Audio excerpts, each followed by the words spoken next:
En résumé, dans la deuxième partie du chapitre du module 6, nous avons vu les méthodes de résolution d'un système d'équations.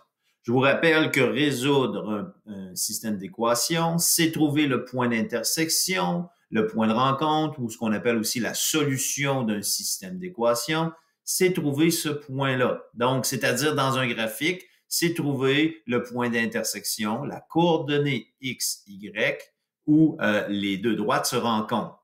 À cet endroit-là, qu'est-ce qu'il y a de particulier? Ben, x1 est égal à x2 pour ma droite, puis y1 est égal à y2. Donc, ils ont les mêmes valeurs.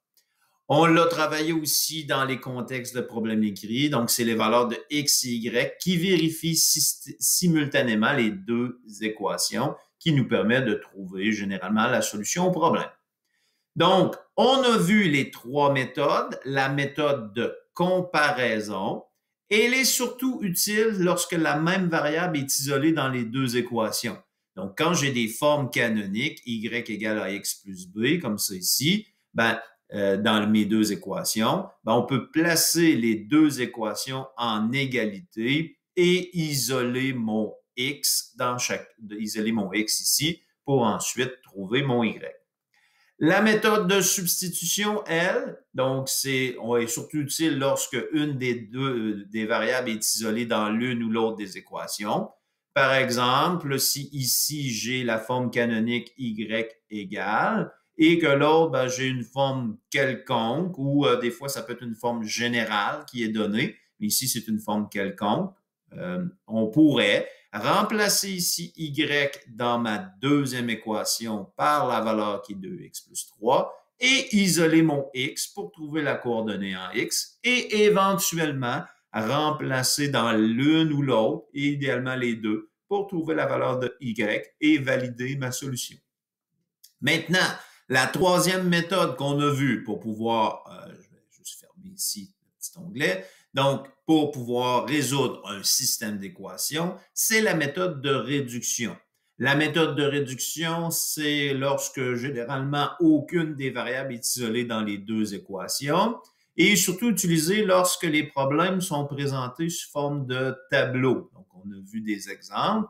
Mais lorsqu'on a un tableau qui est présenté dans un problème écrit, généralement, c'est la méthode de réduction qui va être la plus efficace, malgré qu'on pourrait se rabattre toujours sur les deux autres.